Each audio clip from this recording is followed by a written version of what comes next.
안녕하세요. 일기생 여러분. 테스트도 할 겸 피보나치에 대해서 설명을 해드리려고 합니다.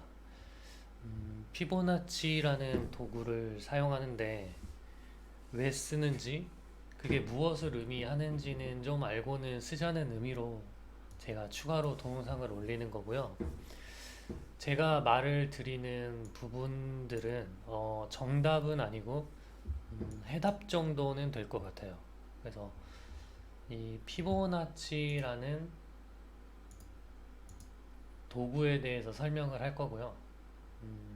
그러면 이 어렸을 때 피보나치는 들어보셨을 거예요. 뭐 레오나르도 피보나치라는 사람이 어떤 토끼를 가지고 발견하게 된 규칙으로 1을 기준으로 잡아서 뭐 1, 그 다음에 이제 0하고 1을 더하면 다시 1이 나오고 이제 1, 1, 2, 3, 5, 8, 13, 뭐 21, 그 다음에 34, 55 이렇게 89까지 쭉쭉쭉 이제 이어나가겠죠. 이 수열의 특징은 두 수를 더하면 다음 수가 되는 겁니다. 그러니까 이제 2하고 3을 더하면 5가 되죠. 그리고 3하고 5를 더하면 8이 되고, 여기서 세 번째 수 이상부터는 5에서 3을 나누면 0.618이라는 값이 결과적으로 도달한다라고 합니다. 그래서 이 피보나치라는 건 황금 비율이라고 하기도 하죠. 예를 들어서 또 피보 그 피라미드도 이 피보나치의 비율을 갖고 있다고요. 밑변과 이 대각선의 비율이 1과 1.618 이란 비율을 갖고 있다라고 또 하고, 자연 속에 있는 여러 꽃들도 피보나치 수열이 들어가 있다고 합니다. 이제 이 꽃잎들 개수를 다 세보고 어떤 꽃들이 막 다 보면은 이런 수율로 다 이루어져 있다라고 좀 조사라고 해야 되나? 그게 있다라고 해요. 그래서 차트 도구에서 사용되는 이 0.618 그리고 1에서 0.618을 빼면 이제 0.382가 되는 거고, 1에다가 618을 더하면 1.618, 그리고 또 1을 더하면 2.618, 1을 기준으로 해서 사용을 하게 되는 겁니다. 이 차트 도구 피보나치 되돌림이라는 것 자체가. 그래서 이제 이게 피보나치라는 것에 대해서 설명을 한 거지만 왜 피보나치를 쓸까? 왜 피보나치를 쓸까에 대해서 생각을 해보면 비율을 한번 들어볼게요. 최소 우리가 어떤 수량이 정해진 사과를 경매식으로 산다라고 할 때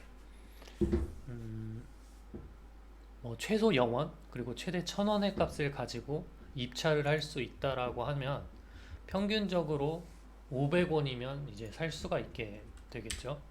근데 이제 못 살 수도 있잖아요. 그 500원이란 값에 경매식이다 보니까. 근데 나는 꼭 사야 돼. 근데 1,000원은 비싸. 그럼 이제 사람들은 생각을 하겠죠. 평균값의 500원보다 높은 600원이나 800원을 낸다라고 하면 내가 살 확률은 더 높아지는 거죠. 그럼 600원을 주고 사야 할까요? 아니면 나는 800원을 주고 사야 할까요? 결과적으로 어떤 선택을 하더라도 아쉬울 겁니다. 어떤 결과를 선택하더라도 아쉬울 거예요. 그래서 그냥 그 황금 비율이라고 하는 부분을 기준으로 두고 사용을 피보나치라는 부분을 사용을 하게 되는 거지. 또 그게 이제 심리적인 부분이랑 또 맞아 떨어진다라고 합니다. 이런 382, 618. 즉 어떻게 보면 60%와 3, 40% 사이의 가격. 맞아 떨어진다라고 해요. 즉 어느 구간까지 올지 어느 구간까지 내려갈지는 정확히 예측을 할 수 없다. 다만 대응을 하는 기준이 될 뿐이다라는 거. 이러한 기준조차 없다라고 하면 어디서 받아야 될지에 대한 어떤 막막함이 있다라고 볼 수 있죠. 한번 실제 차트에다가 적용을 해볼게요. 어떻게 사용을 하는지. 자, 피보나치 되돌림이란 도구는 이 좌측 패널에서 세 번째 여기가 하나로 할게요. 하나, 둘, 세 번째 피보나치 되돌림이랑 추세 기반 피보나치 확장이 여기에 있습니다. 그러면 이 피보나치 되돌림 도구를 클릭을 하면 마우스 포인트가 바뀌어요. 그러면 이제 저점, 어떻게 보면 여기서 저점이라고 하면 여기가 되겠죠. 마그넷을 키면 이제 착 달라붙습니다. 저점에서 고점을 연결했을 때 이곳이 고점인지도 아직 확인은 할 수 없죠. 지나온 길 중에서 어떤 잠깐 들렸다 가는 가격일 수도 있지만 고점이라고 생각을 하고 어디까지 내려갈지 하고 생각을 해보겠습니다. 그러면 저는 매수를 어디서 받을 건가요? 382? 아니면 0.5? 618? 786? 어디서 받는 게 정답일까요? 모르죠. 어디가 진짜 저점일지는 결과론적 얘기입니다. 그게 나와봐야 알 수 있어요. 그래서 이 피보나치라는 도구를 키고 대응을 하는 거죠. 나는 뭐 이제 0.5에서 받을 건지 뭐 한번 재생을 해볼게요. 뭐 0.382에서 받을 건지. 그럼 이제 한번 저는 0.5에서 받을 거라고 생각을 하고 있겠습니다. 근데 정확히 0.382에서 반등이 왔어요. 반등이 왔죠. 그러면 추격 매수를 받을까요? 기다릴까요? 이게 이제부터 대응이 되기 시작하는 거죠. 나는 0.5를 기다렸는데 0.382에서 급격하게 반등을 와. 근데 그게 또 전저점이기도 해. 그러면 이제 이거를 놓쳤다라고 생각을 하고 추격 매수를 하는 사람이 있을 거고, 아니면 나는 0.5에서 매수받기로 했으니까 끝까지 기다려 볼 거라는 사람들도 있겠죠. 근데 이제 좀 더 정확히 사용을 한다라고 하면은 이런 특정한 황금 비율, 어떻게 0.5는 평균값이고 382에서 매수를 첫 번째로 받아보자. 근데 거기가 내가 생각한 저점이 아니고 뭔가 깨지거나 그러면 손절을 잡자. 아니면 그런 전략을 써야 되는 게 이런 피보나치를 활용을 하는 거죠. 그래서 난 0.382에서 오면 받을 거야 우선.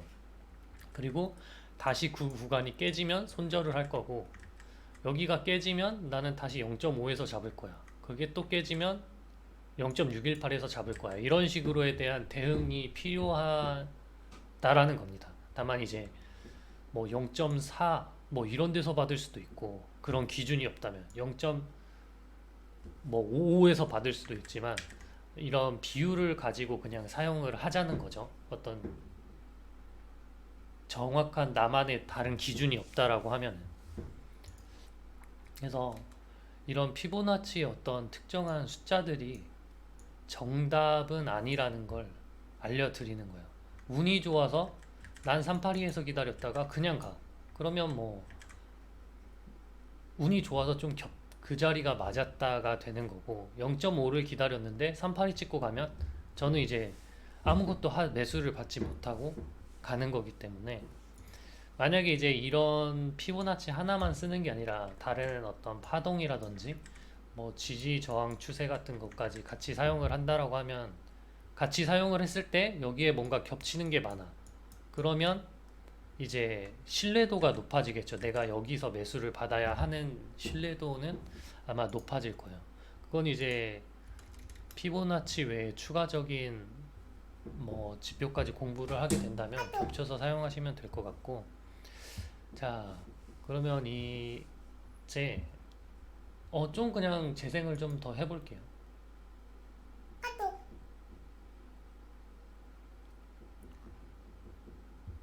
0.38에서 받았다가 결국에 더 올라가지 못하고 다시 오면 여기서 손절을 했겠죠.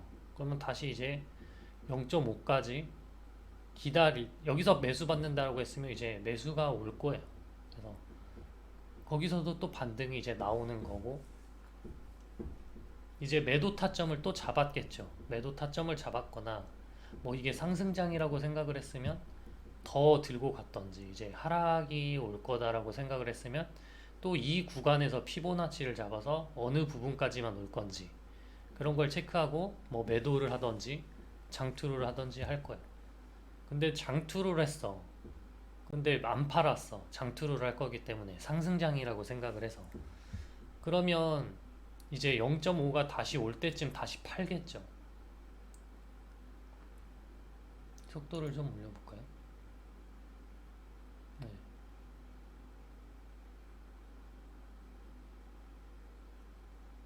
결국 그 0.5도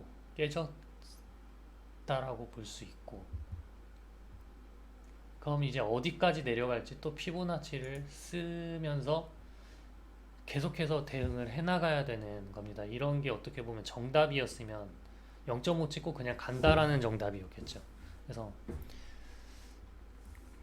이렇게 좀 사용하는 이유, 어떻게 보면 그거에 대해서 살짝 설명을 조금 드린 거고, 정답은 아니라지만 거기서 반등할 확률이 높다. 왜냐면 사람들이 거기서 많이 산다. 기계가 거기서 많이 반등을 한다. 이런 거를 사용하는 도구이기 때문에 이제 마지막으로 그냥 피보나치 되돌림이라는 도구를 어떻게 사용하는지에 대해서 간단하게 설명을 하고 끝내도록 하겠습니다. 이제 피보나치 되돌림이라는 거는 두 개의 포인트를 선택하여 어느 지점까지 가격이 내려올지, 즉 되돌아올지, 되돌림을 보는 것으로, 첫 번째 포인트는 시간적으로 먼저 앞선 곳, 왼쪽으로 갈수록 시간이 앞서 있잖아요.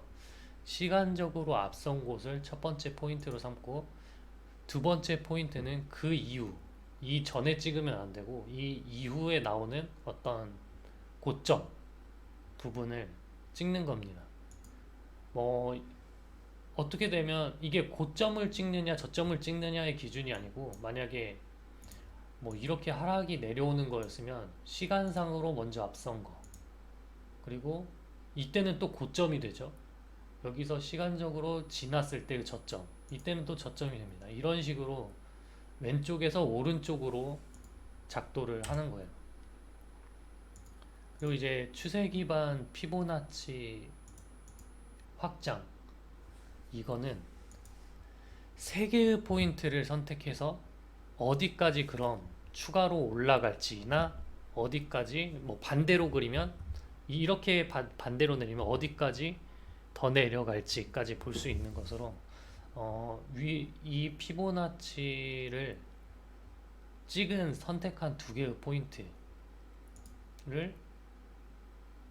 찍고, 세 번째로는 이 반등이 온 지점, 이 피보나치를 계산해서 반등이 온 지점을 찍습니다.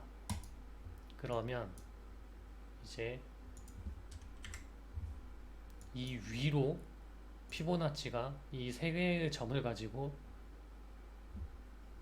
피보나치가 생기죠. 그러면 이게 만약 지금은 내려갔다라는 게 보이기 때문에 이게 맞지 않지만, 이 시절에는 여기에 하락할 거라는 걸 몰랐다라고 하면 여기서 지지받고 뭐 1까지 올라가거나 뭐 1.618까지 올라갈 거다라고 생각을 할 수도 있었죠. 그렇게 보면 되고, 반대로 좀 더 이해 쉽게 하면 이걸 이제 피보나치로